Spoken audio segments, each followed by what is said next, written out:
Ih, perdi. Você conhece esse jogo? Esse jogo chama-se Campo Minado. Era um jogo muito comum, antigamente ele vinha nas versões do Windows, ele vinha já na instalação do Windows, já vinha esse joguinho junto com o famoso jogo de paciência. Hoje nós vamos fazer a nossa própria versão do Campo Minado, passo a passo em JavaScript usando a P5.js. Vamos lá.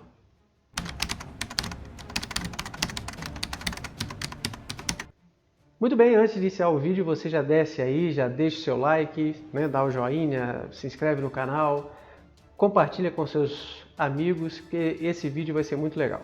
Nós vamos iniciar aqui, nesse vídeo, a construção da nossa versão do Campo Minado. Se você nunca ouviu falar do Campo Minado, eu sugiro que você dê uma olhadinha no Google e procure por Campo Minado. Provavelmente o primeiro site que você vai achar vai ser esse aqui. Esse site aí, olha, do World of Minesweeper. Minesweeper é o Campo Minado. E ele traz aqui as versões originais. Ó, isso aqui é a versão original do joguinho Campo Minado. Como que ele funciona? Qual a ideia desse joguinho? Ele tem aqui do lado esquerdo aqui, ó, o número 10, porque são 10 bombas que tem escondidas, né? São 10 bombas escondidas dentro desse tabuleiro. E aqui vai dizer as suas tentativas. Então, quando você clica numa célula, o que ele faz? Se na célula não tem nenhuma bomba, ele vai abrir aquela célula. Se na vizinhança dela não tem nenhuma bombinha, ele vai abrindo as células enquanto não tiver nenhuma bombinha na vizinhança. Quando tiver, ele vai mostrar quantas bombinhas tem naquela vizinhança. Então, eu sei que na vizinhança dessa célula tem uma bombinha. Eu sei que na vizinhança dessa célula aqui também tem uma. Dessa aqui também tem uma. Ou seja, como aqui atrás dessas células não tem nenhuma, o único local para essa bombinha estar na vizinhança dessa célula seria essa célula aqui, ó. Aí quando você clica na bomba, ela explode, todas aparecem. Então basicamente é isso. Vou começar de novo. Vou clicar aqui. Então eu sei que aqui tem uma bombinha. Então eu não vou clicar aqui. Como aqui tem uma e essa célula aqui também só tem uma, eu sei que aqui não pode ter nenhuma. Então, nesse caso aqui, nessa célula aqui tem duas. Uma eu sei que está aqui. A outra só pode estar aqui, porque nessa célula aqui, olha, também tem uma. Então essa aqui é uma bomba. Eu sei que aqui não vai ter. Ó. Então nesse momento eu sei que aqui também não tem, aqui também não tem. E assim você vai deduzindo onde tem bombinha, onde não tem, para você poder limpar todas as células sem explodir nenhuma bomba. Aqui, por exemplo, ó, não tem, ó, o 3. Então tem 3 aqui, ó, uma está aqui, as outras podem estar aqui. Então nessa de tentativa e erro, ó, toim, explodiu. E nesse caso do site aqui, ele registra recorde e tudo mais. Hoje nós vamos fazer a nossa própria versão. E qual a abordagem que nós vamos ter aqui hoje? Nós vamos fazer um passo a passo. Vamos tentar explicar para você o fundamento lógico do que nós estamos fazendo. Vamos tentar ver um pouco de organização do código, quando o código começa a crescer, o que a gente faz, o que a gente não faz. E vamos tentar resolver os problemas um de cada vez até chegar numa versão aceitável do nosso Campo Minado. Ok? Então vamos para o nosso código.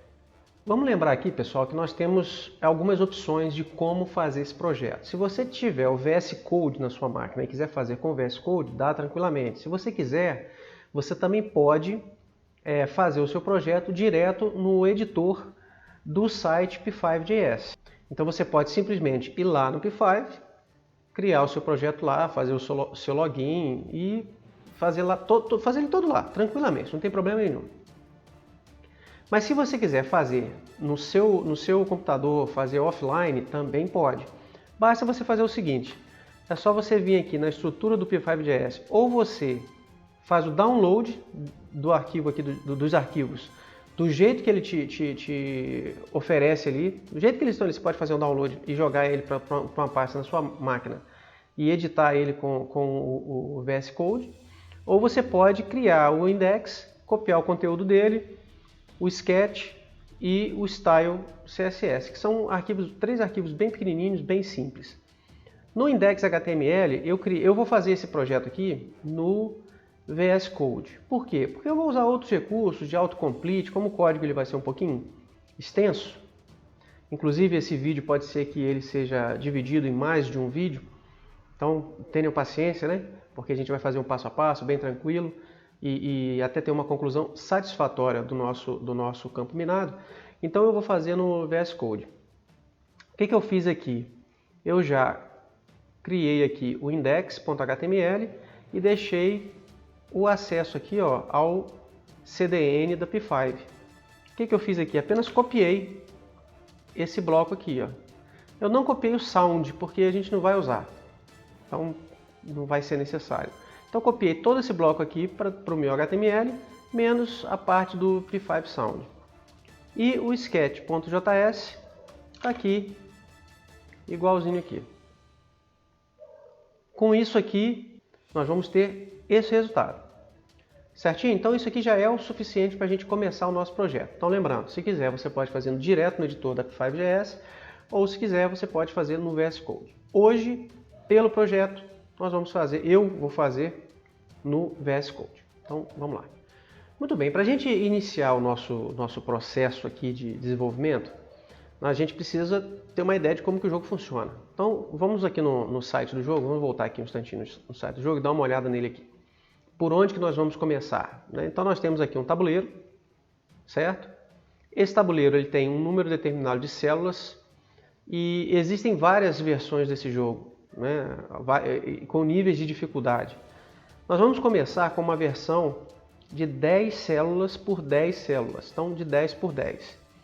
E para simplificar o nosso trabalho aqui, nós vamos fazer assim, nós vamos ter o tamanho do tabuleiro, esse tamanho vai ser um quadrado daquele tamanho. Então se for 10 é 10 por 10, se for 20 é 20 por 20, se for 30 é 30 por 30 e assim sucessivamente. Então, primeira coisa que nós vamos analisar aqui, antes de verificar display de células, né, de bombas, solzinho aqui, esse botãozinho amarelo, esses displays aqui, nós não vamos nos preocupar com isso agora. Nós vamos nos preocupar primeiro com desenhar um quadro e dentro desse quadro desenhar as células. Então nós vamos definir quantas células nós queremos, nós vamos começar com um quadro de 10 por 10, ou seja, um quadro de tamanho 10, 10 de lado, podemos pensar assim. E vamos tentar agora desenhar esse quadro aqui lá no nosso código. Então vamos lá. Então nós temos aqui o setup, fazendo aqui uma breve lembrança do funcionamento da P5. A P5 se inicia chamando o comando setup, onde ela se prepara para começar a trabalhar. E entra em loop fazendo o que está aqui dentro do comando draw. Então, nós vamos trabalhar basicamente dentro do comando draw. Aqui nós vamos começar a escrever o código.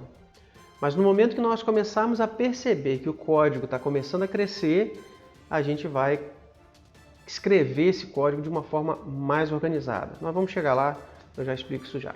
Então, para começar, vou fazer um background aqui de 0 e vamos ver o resultado aqui. Background 0 é uma janela preta. E aqui nós já vamos iniciar com duas variáveis, duas propriedades, como queira, do nosso ambiente de trabalho. A P5 nos dá duas variáveis muito interessantes que a gente pode usar para setar o tamanho da janela. Quando nós criamos o Canvas aqui, ó, nós já temos acesso a essas variáveis. Uma delas é o window width.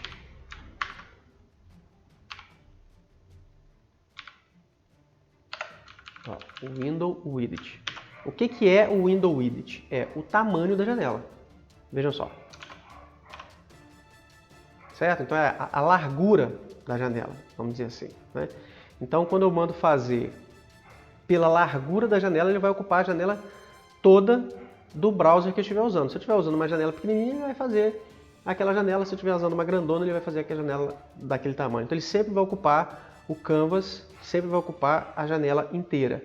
É mais fácil a gente trabalhar dessa forma, né? Então eu vou fazer a mesma coisa com a altura, com a variável client height. Voltando aqui.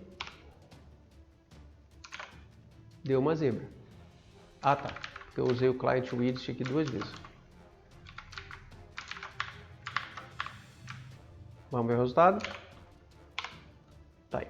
Então, nós já temos o nosso canvas do tamanho da janela, não importa a janela. Não importa o tamanho dela. Se ela for pequenininha, ela vai fazer uma janela pequenininha. Se ela for grandona, ela vai fazer uma janela grandona. O que nós vamos fazer agora? A borda do nosso quadro. Então nós vamos fazer uma borda grossinha e vamos escolher uma cor. No original você viu que é tudo cinza, né? Então nós não vamos fazer cinza. No nosso modelo aqui nós vamos fazer com um coloridinho melhor e não vamos deixar nada muito claro para, né, uma tela de jogo mais escura. É mais agradável aqui a nossa visualização. Nós já temos um fundo preto, então agora vamos fazer uma borda. A borda nós podemos fazer com o comando rect. Então, rect do 0, 0, nós vamos fazer todo o tamanho do canvas. Qual é o tamanho do canvas? Eu já setei aqui o tamanho do canvas, como window width e window height. Automaticamente, o canvas que tem o tamanho width e height vai assumir esse tamanho. Mas aqui é bom a gente entender um pouco da separação das coisas. Aqui eu disse para o canvas que o tamanho dele é o tamanho da janela. Aqui embaixo eu não estou trabalhando com o tamanho da janela, estou trabalhando com o tamanho do canvas. Vejam só qual é a diferença disso. Olha que interessante. Vamos supor que eu disse aqui que o meu tamanho do canvas é o tamanho da janela e fiz o meu retângulo aqui. Vou setar uma cor de contorno desse retângulo vermelho. Fio 255,0,0 vermelho. E vou colocar um stroke weight de 4. Ah não, dá 10. Ok? Então vamos ver o resultado disso aí. Deu zebra.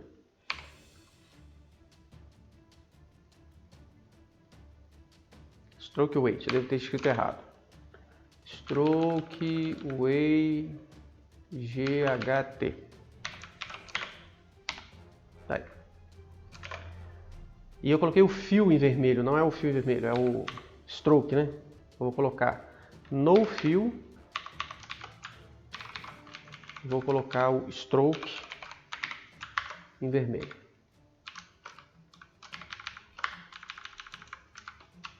No fill significa que eu não quero preenchimento interno e o stroke é a borda, é a cor da linha do retângulo. Então vamos ver. Aí. Então percebam que ele fez uma borda do tamanho da tela. Certo? Agora vamos ver qual é a diferença de usar window, width, window height, width e height do canvas. Vejam só. Vamos supor, você fala assim, Roger, mas isso aqui vai dar tudo no mesmo, né? Então vamos ver se vai dar tudo no mesmo. Suponha que eu dissesse que o meu retângulo aqui, ó, eu ao invés de usar o tamanho do canvas, eu estou usando o tamanho da janela. Então, o resultado é exatamente o mesmo. Mas vamos supor que eu deixe isso aqui, esse comando aqui, usando o tamanho da janela, mas eu venho aqui no canvas e digo aqui que eu quero 800 por 800. Qual vai ser o resultado? Ó, o meu canvas tem 800 por 800. Ele não era o tamanho da janela.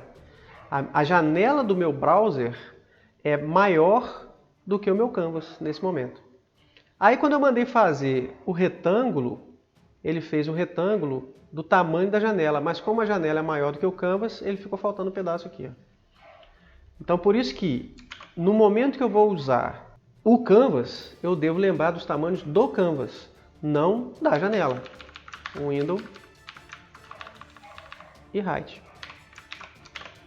Porque aí, ó, window, width e height. Ó, porque aí não importa o tamanho da minha janela, eu estou usando o tamanho do canvas. E aí eu sempre vou acertar. Então, eu me preocupo com o tamanho do canvas aqui, mas a partir daqui, o que eu for fazer, eu vou fazer usando o tamanho do canvas, não da janela. Então, vamos determinar aqui o tamanho do nosso canvas em client. Client não, né? Window. Window. width e o window height. Pronto. Estabelecido isso, vamos para o próximo passo. Eu já desenhei o meu quadro. Agora eu quero desenhar as células desse quadro. Então eu vou criar aqui uma variável onde eu vou dizer qual é o tamanho do meu jogo. Tá certo? O meu jogo vai ter quanto de lado? 10 por 10, 20 por 20, 30 por 30. Vamos iniciar fazendo assim, ó. Aí eu vou começar a criar variáveis que vão ser variáveis globais, vamos dizer assim. Então vejam como o código já vai começar a crescer mais do que o desejável, vamos dizer assim. Se a gente começar a fazer tudo como variável global, vai chegar um momento que vai ficar feio. Vamos ver só. Então eu vou criar aqui, ó. Let board size, vamos colocar assim, ó. Board size igual a 10. Então o meu quadro vai ter 10 por 10. Agora eu vou calcular quantas células eu vou ter a partir desse lado. Quantas células eu tenho? Ora, isso aí é o quadrado, né? Board size vezes board size é a quantidade de células que eu tenho. Mas como que eu vou tratar isso? Eu vou tratar isso assim. Eu vou ter tantas linhas vezes board size e tantas colunas vezes board size. Então eu vou ter 10 linhas e 10 colunas. Para controlar isso, como é que eu faço? Eu vou criar um array. Nesse array eu vou considerar que dentro dela tem linhas e dentro de cada linha as células. Aqui, pessoal, é muito semelhante ao Game of Life. Quem assistiu o vídeo do Game of Life vai lembrar. Nós vamos fazer algo semelhante. Então vamos lá. Let, eu vou chamar de cells, igual a um array. Certo? Aqui, então, no setup, eu vou chamar a criação das células. Eu vou criar essas células. O que são essas células? Vão ser pequenos objetos com sua posição e sua medida. Então, como é que eu vou fazer isso? Eu vou fazer assim, ó. Vou primeiro contar as linhas. Dentro de cada linha, eu vou contar as colunas. Vou fazer assim, ó. For, aqui, ó. Let y de linha igual a 0 até o board size. Board size, board size menos 1. Y mais. Board size menos 1 não, né? Aí não, né? Vamos lá. Y menor que board size. Sim. Pronto, aqui eu vou fazer um contador de linhas, que eu vou chamar de Y. E aqui dentro eu vou fazer um outro contador, vou até copiar esse bloco aqui, só que vai ser o contador de colunas, vai ser o X. Quanto o X for menor que board size, X mais, mesma coisa. E aqui eu vou criar as linhas e as colunas que eu vou colocar dentro das células. Então como que eu vou fazer isso? Aqui eu vou fazer assim, ó, let line igual a um array. Let line igual a um array. E aqui dentro, ou seja, nesse loop que vai de 0 a 9, né, ele vai criar 9 linhas. E nesse loop que vai de 0 a 9 também, eu vou criar 9 células que vai dentro da minha linha. Então eu vou fazer assim, ó, let cell igual vai ser um objeto. Ok? E vou fazer assim, ó, line.push cell. Pronto. O que eu fiz? Vou contar até 10 e colocar essa célula dentro dessa linha. Automaticamente eu vou ter 10 linhas e dentro de cada linha 10 células. O que eu vou fazer com essa linha aqui? Ó? Essa linha aqui eu vou colocar dentro de cells. Ó. Cells.push line. Ok? Então vamos dar uma olhadinha nesse código. O que eu estou fazendo?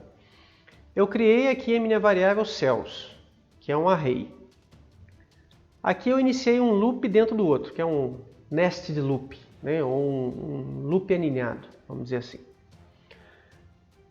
No primeiro loop eu estou contando de 0 a 9, ou seja, eu vou contar 10 linhas. Em cada uma delas eu vou criar uma linha. O que é essa linha? É também um array. Essa linha vai entrar dentro aqui da minha variável cells. Eu fiz um push, o push, como eu já falei antes, ele vai chuchar dentro da variável cells uma nova linha. Daí eu vou contar, fazer um novo contador de colunas, que vai de 0 até 9, ou de 0 a board size, né? Enquanto ele for menor que o board size. Ele vai contar até 10, vai criar um objetinho de célula. Essa célula, por enquanto, não tem propriedade nenhuma, mas só um objeto vazio. E vou colocar dentro da linha que eu já coloquei aqui. Com isso, o que eu já tenho? Bom, é só eu vir aqui no meu browser, dar um F5, posso chamar aqui o console, e aí a gente pode fazer assim, ó, cells. Olha os cells ali, ó. O cells tem 10 itens. Cada item do cells, aqui, ó, é como se fosse uma linha, e cada linha com 10 colunas. Ó. Então, se eu colocar aqui cells 0, ele tem 10 itens dentro dele, que são 10 objetinhos que, por enquanto, não tem nenhum atributo determinado por nós. Ok?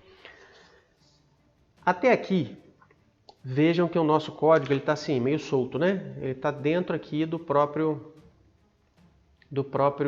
P5, vamos dizer assim, né? Do próprio sketch do P5.js. Nós já criamos um board size, criamos cells e agora nós vamos começar a desenhar isso, a criar as regras do jogo e tal. Isso vai começar a ficar, do meu ponto de vista, vai ficar embolado aqui. Eu acho que está na hora da gente começar a separar as coisinhas. Então nós vamos dar uma paradinha com esse código do jeito que está, para a gente repensar em como melhorar ele. Muito bem, então vamos repensar um pouquinho a nossa estrutura do nosso joguinho. Vamos dar uma olhada aqui no site de volta, que é o nosso campo minado. Vamos estourar umas bombinhas aqui, ó.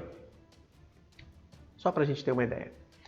Vamos dar uma analisada breve no que a gente tem, que a gente pode identificar como um objeto, como uma entidade, vamos dizer assim, do nosso joguinho. Então nós temos o jogo em si.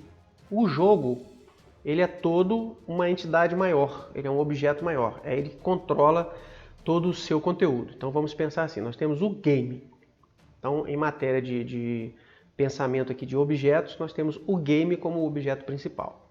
Mas dentro dele nós temos vários outros objetinhos. Por exemplo, nós temos o tabuleiro, que a gente pode chamar de o board, né? O board game. Nós temos o game e o tabuleiro que está dentro do jogo. Imagina que você tem um jogo de tabuleiro, você abre a caixa, dentro dele tem várias peças. A caixa é o seu board game, é o jogo, né? Mas dentro dele vai ter o tabuleiro e outras peças. Quais são as outras peças que nós temos? Nós temos as células. Então cada quadradinho desse aqui, ó, é uma célula. Então nós podemos pensar que cada célula é também um objetozinho. Podemos pensar assim. Podemos pensar também que cada célula, dentro dela pode ter uma bombinha. Ou seja, nós temos um novo objeto aí também, que é a bombinha. Então nós podemos abstrair esse jogo aí em alguns objetos principais, pelo menos logo de início. O jogo, que é o ambiente que controla o jogo, as células que estão no tabuleiro, então o jogo, o tabuleiro, as células e as bombinhas. Ok? Então nós vamos abstrair isso lá no nosso código agora também. Vamos lá. Como que eu vou fazer isso aqui no nosso código?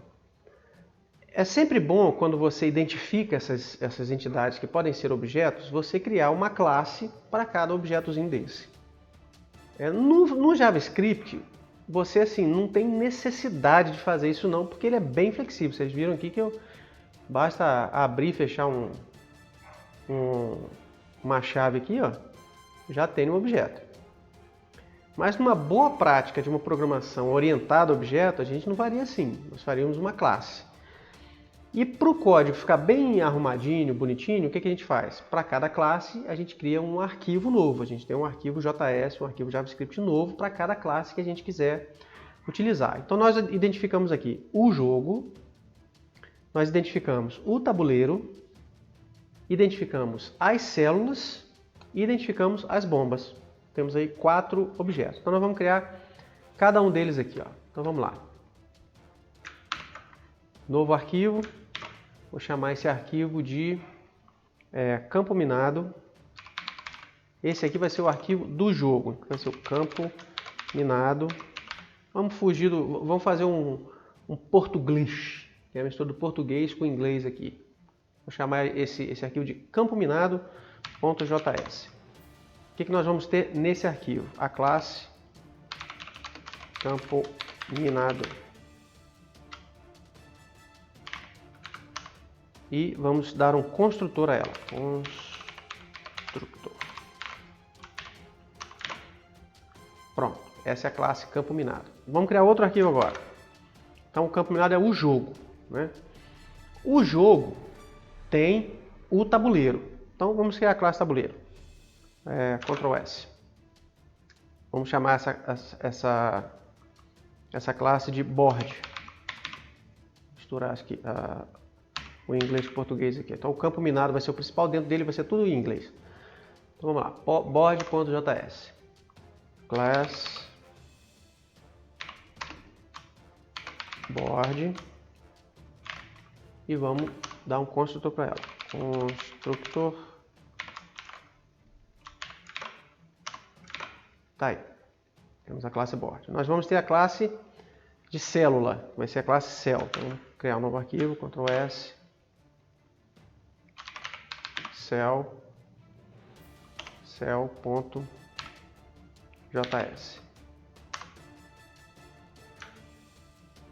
Classe cell. E vamos dar um construtor para ela. Construtor. Temos a classe cell. E agora nós vamos ter a bombinha, né? Que é a bomb.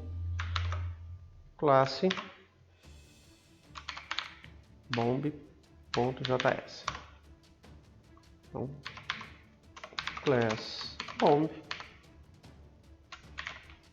E vamos dar um construtor para ela. Mas olha, eu tenho necessidade de fazer esse tanto de classe aí para cada coisa, ou necessidade não tem. Nós vamos fazer aqui para a gente exemplificar como que é um código com as classes todas separadinhas. Na verdade, fazendo o que nós fizemos aqui agora, não significa que nós estamos fazendo muita orientação a objeto, não. Que nós não fizemos herança, não fizemos polimorfismo, nada disso. Estamos apenas organizando o nosso código em pequenas classes para ficar mais fácil de você dar manutenção no código e de você enxergar o seu código como que ele está funcionando. Tá? Mas não aplicamos nada demais dos fundamentos ou do paradigma da orientação a objeto. Por enquanto não. Ok?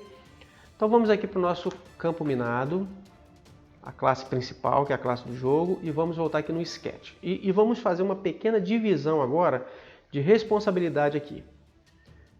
Lembre, nós estamos trabalhando em JavaScript, mas estamos usando uma biblioteca que é a P5.js. Até aqui, tudo bem, né? Vejam que a P5 ela te dá duas funções especiais aqui, uma é a setup e a outra é a draw. A setup serve para você, como a gente diz, inicializar as coisas. Definir algumas coisas que vão ser feitas apenas uma vez. Já a draw é a função que vai ser executada em loop. Lembre que em exemplos anteriores nós fizemos o nosso próprio loop, fizemos até a classe game, né?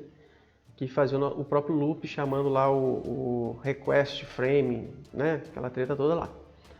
A P5 já faz isso para nós. Então essa responsabilidade de chamar o loop, preparar o jogo e chamar o loop de renderização do jogo, vamos dizer assim, vai ficar aqui com a P5.js. O que ela vai fazer? Ela vai inicializar o jogo campo minado através da nossa classe e no loop ela vai chamar os comandos que nós chamamos de comandos do game loop, que é um update para atualizar o estado do jogo e o render, que é para desenhar o jogo. Então, nós vamos ter na nossa classe campo minado, que é a classe do jogo, nós vamos ter duas funções principais, a update e a render. Uma vai atualizar o estado do jogo e a outra vai renderizar ou desenhar o jogo. Então aqui no Sketch, nós não vamos trabalhar dessa forma aqui. Nós vamos fazer assim, ó. Nós vamos criar aqui uma variável game, let game, igual a new campo minado.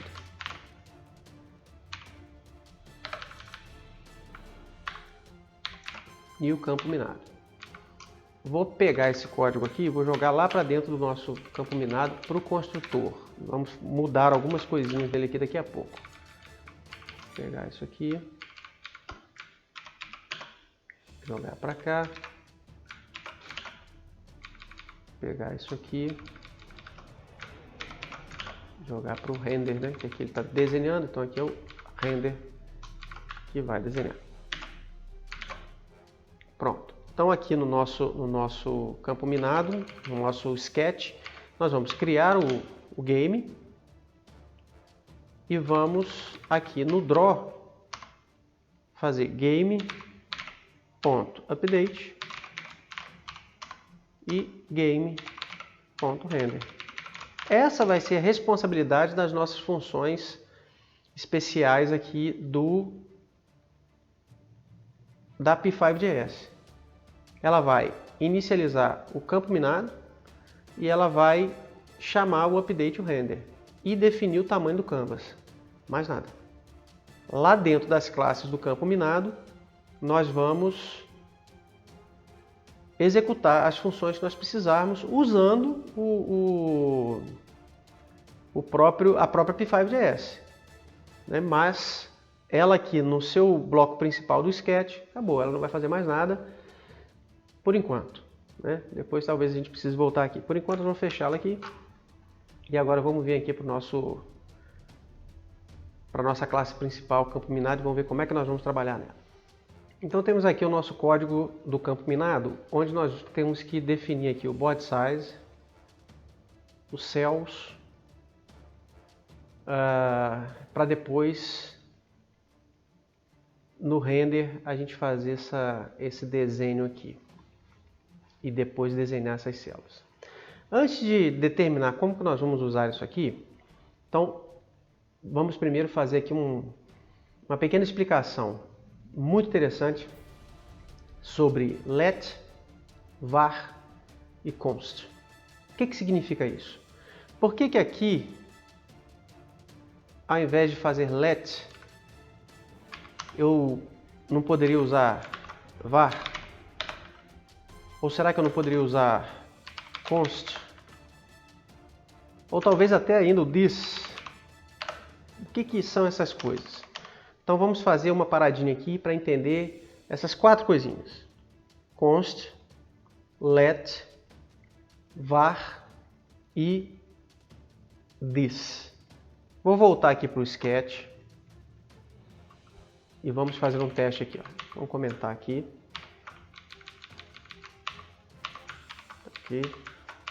Tá aqui.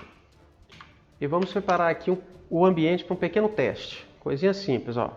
Background 0 rect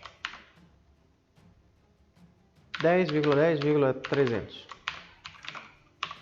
Um retângulo que começa nas coordenadas x, y, 10, 10, de lado 300. Então é um quadrado, né? Então se eu pegar isso aqui e rodar, eu vou ter o seguinte resultado. Aí. Um retângulo, ou um quadrado, que começa nas coordenadas 10, 10 e tem 300 de lado.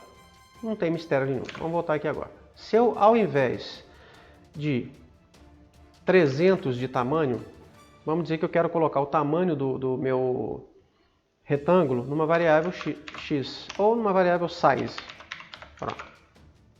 Tudo bem até aqui? Se eu voltar aqui e rodar, não vai acontecer nada. Na verdade aconteceu, deu um erro. Olha lá. Size is not defined. Ou seja, eu tentei usar um nome de variável, que poderia ser uma variável, poderia ser uma função, qualquer coisa, mas que ele não achou em lugar nenhum. Então eu preciso determinar o que é size. Eu quero que o size contenha um valor que vai ser o tamanho aí do meu retângulo. Então, quais as formas de fazer isso?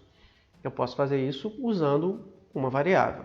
O que é uma variável? Uma variável, na verdade, é um espaço de memória onde você guarda alguma informação. Então, é como se fosse uma caixinha com um nome, onde você foi lá e colocou uma informação lá dentro. E na hora que eu peço essa caixinha pelo nome, ele vai lá dentro da caixinha, tira o valor que está lá dentro e me dá. Então, como que eu posso determinar aqui o valor de size? Eu posso fazer com const. Então, eu posso vir aqui e fazer assim, ó, const size. O que significa isso? Que eu estou determinando um local na memória com o nome de size. Se eu rodar isso do jeito que está, veja o que vai acontecer. Não aconteceu, olha. Por quê? Porque ele disse assim, ó, faltando o inicializador da constante. Ou seja, quando eu defino uma constante, eu tenho que dizer qual é o valor dela, porque vai ser um valor que não vai mudar. É aquele valor que vai ficar ali dentro. Então nós vamos fazer, ó, const size igual a 300. Pronto. Está aí o nosso quadrado. Certo? Então, nesse momento, ele sabe que o valor de size é 300. Mas vamos supor que eu queira alterar o valor de size. Eu quero dizer assim, ó, size igual a 200.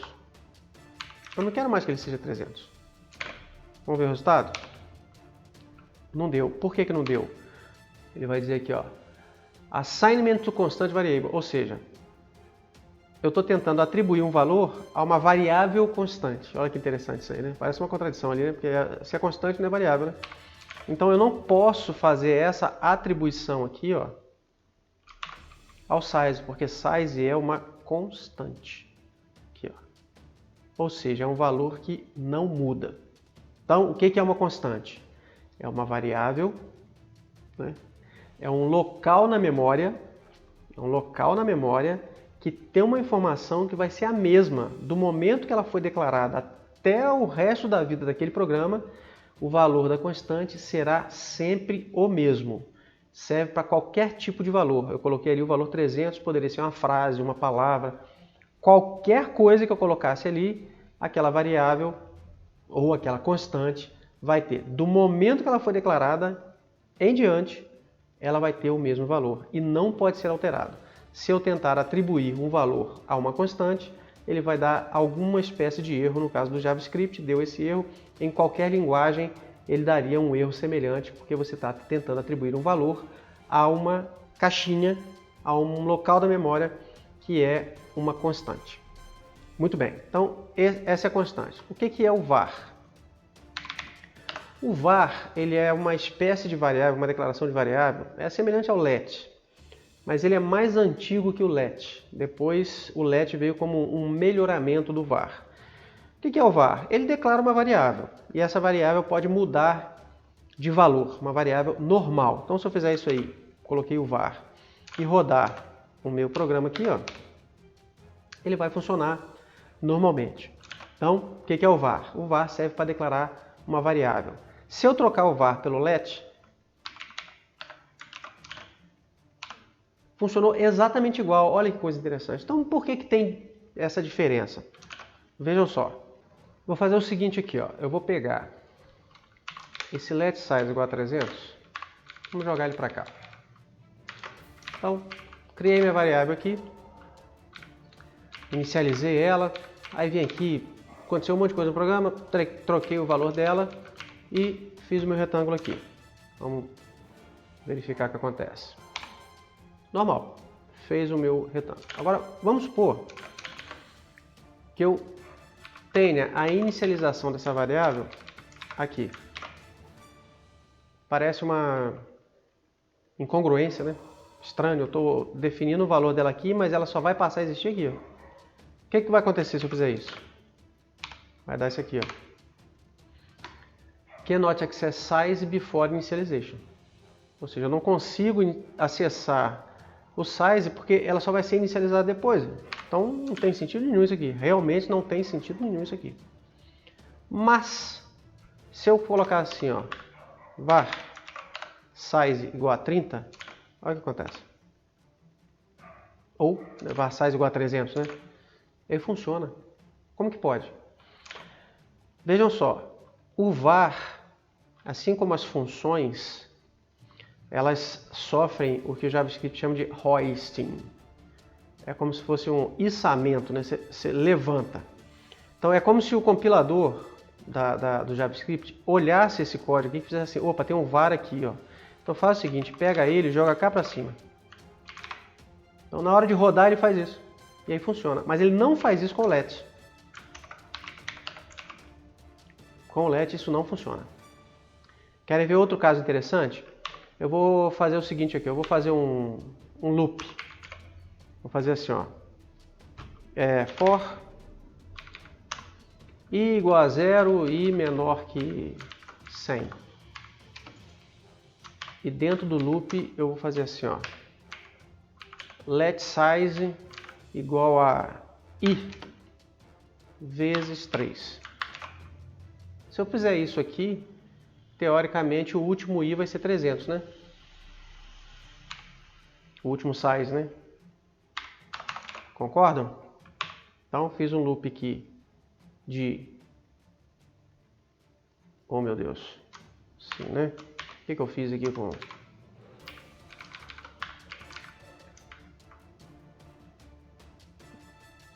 Três vezes i.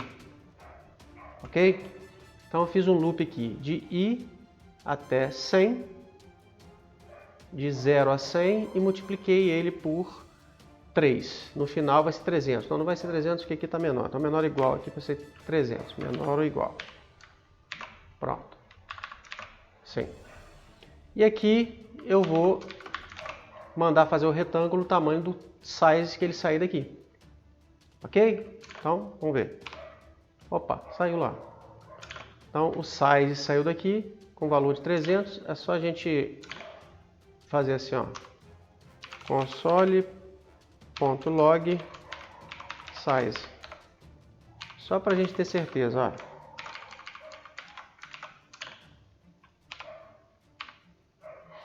Olha lá, 300. Como o draw está em loop, ela está imprimindo 300 várias vezes aqui. Certo? Se eu fizer assim, ó, let F5, deu erro. Mas Roger, o let não está antes aqui do size? Por que agora ele não achou? Aí vem o que a gente chama de escopo. O que é escopo de uma variável? Que também serve para outras coisas. Escopo de função, tem até escopo de classe. Mas no nosso caso aqui, vamos falar sobre escopo de variável. O que é isso? Seria a área de atuação daquela variável. O local até onde ela é visível. Quando você faz um var, essa variável aqui ela é visível em toda essa função aqui. Ó. Dessa chave que inicia a função aqui até essa chave que termina a função, esse var, qualquer var aqui dentro, vai ser visível em toda a função. O let, ele só é visível dentro do bloco que ele está. Então esse bloco aqui, ó, dessa chave até essa chave aqui, ó, ele foi criado dentro desse bloco aqui, ó. Então ele só vai ser visível dentro desse bloco. Então ele não vai ser visível fora desse bloco. Significa que se eu tentar rodar aqui, ele vai dar o erro de não definido. Certo? Isso aqui é muito bom para você não criar variáveis que vão ser usadas desnecessariamente. Então porque a alocação de memória, pessoal, trabalha assim. Como que funciona a alocação de memória? Você reserva uma área de memória e vai usando. Se você não liberar essa área de memória, ela vai ficar sendo usada. E às vezes você vai gastar um espaço de memória desnecessário. Quando você usa uma palavrinha dessa aqui, ó, uma variável com a definição de let, o que acontece? Ele vai alocar a memória para aquela variável só dentro do bloco. Aquele bloco acabou, ele libera aquela memória porque não vai ser utilizado mais. No var não é assim. O var ele vai ser visível em toda a função. Mesmo que você não use aqui em cima, não use aqui embaixo, mas o var vai ser visível. Então, via de regra, é melhor usar o let, porque ele vai ter um escopo menor e vai ter uma utilização mais eficiente. Então, mesmo aqui, ó, esse let, aqui eu usaria o let também. Se eu quero um resultado para fora, eu definiria antes aqui, ó, let size. Aí aqui eu faria a manipulação qualquer, que nesse caso aqui não faz sentido nenhum, e sairia o size do outro lado aqui com 300. Então entenderam a diferença do let e do var?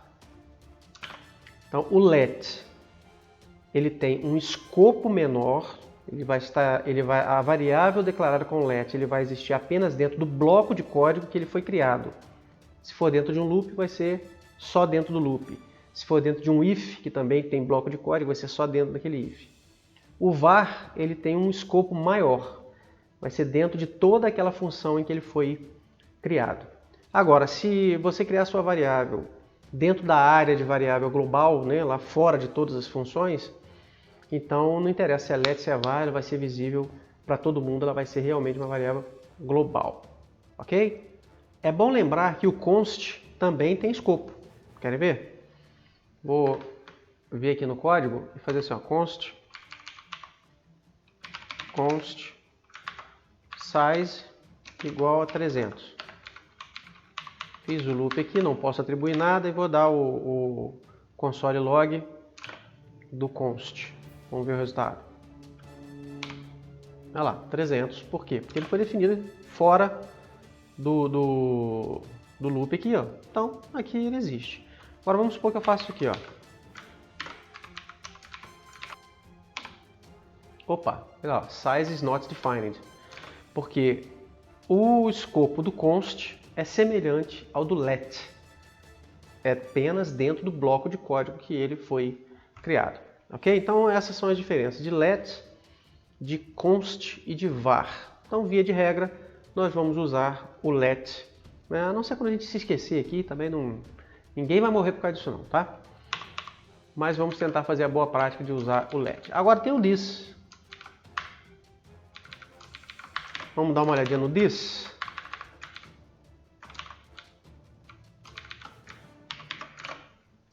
O que é o this? O this, essa palavrinha aqui, ó, this. Qual a diferença então do let para o const, para o var e para o this nesse caso aqui? O que é o this?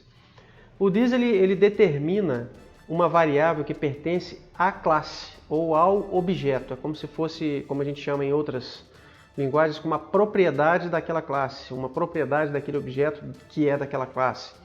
Ou um atributo também pode ser chamado assim. Se eu fizer aqui o let board size igual a 10, eu estou criando uma variável que só existe dentro ali do construtor. Se eu fizer assim, ó, let board size igual a 10, então o board size só vai existir dentro do escopo do construtor. Quando eu digo this.boardSize, em qualquer função da minha classe, eu tenho acesso ao conteúdo da variável boardSize através da palavrinha this. Então, é como se o meu objeto, né, como se ele fosse, vamos pensar aqui, meu objeto é uma garrafa. Né, e eu digo que this, que seria a garrafa, ponto cor igual a azul. Então, a minha garrafa tem a cor azul, this aí seria a garrafa. E em qualquer lugar, em qualquer função do objeto garrafa, eu posso acessar a propriedade this.cor e eu vou saber que ele é azul, vermelho, qualquer que seja. Então esse é o funcionamento básico que precisamos entender até o momento da palavrinha this. Dito isso, vamos fazer o seguinte aqui agora. Vamos vir aqui e vamos definir o nosso this.cells. Vamos fazer o loop aqui no this.boardSize, this.cells, this.boardSize. Pronto. Então nós temos aqui como propriedades do nosso campo minado, da nossa variável, nossa classe, campo minado, nós temos boardSize e o cells. E por que aqui a gente colocou letLine e não this.line? Porque esse line aqui, ele não vai ser uma propriedade do campo minado, ele vai ser o conteúdo do nosso cells. Então eu vou criar ele aqui como uma variável local, mas na verdade ele vai ficar guardadinho dentro do array de cells que está aqui. Em seguida, eu vou também criar como variável local o objetinho cell e vou guardar ele dentro dessa linha, que está guardada dentro de cells. Então, na prática, todas as células estão guardadas aqui dentro de this.cells. Então, por isso que eu criei aqui como variável local, mas ele vai ficar guardado tudo bonitinho dentro do nosso cells. Vamos rodar isso para a gente ver o que vai acontecer. E eu já vou adiantar aqui que vai dar uma zebra. E eu gostaria que vocês dessem uma pausa no vídeo agora e tentassem descobrir qual a zebra que vai dar. Vamos ver se vocês vão lembrar.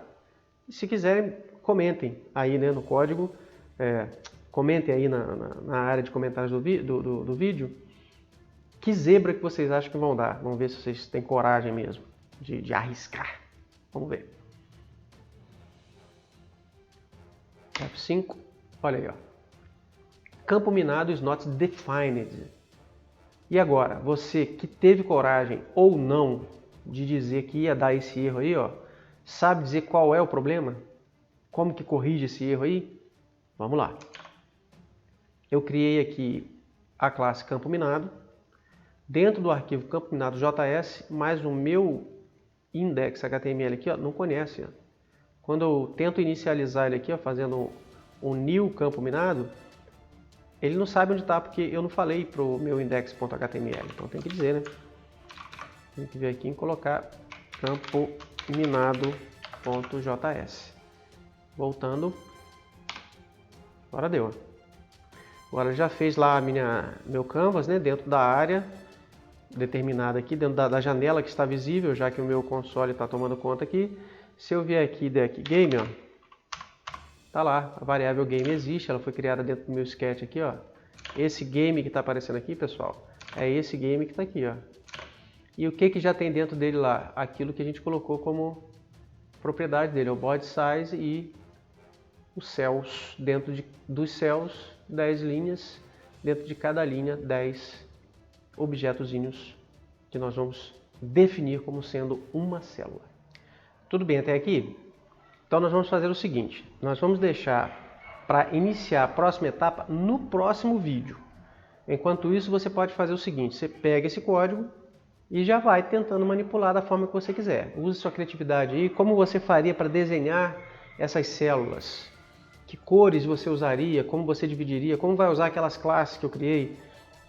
Vai quebrando a cabeça aí e no próximo vídeo a gente vai dar andamento aqui ao nosso campo minado. Deixe o joinha, não deixe de se inscrever no canal se você ainda não se inscreveu e ligue o sininho, além de favoritar, compartilhar com seus amigos e assim por diante. Um abraço e até o próximo vídeo.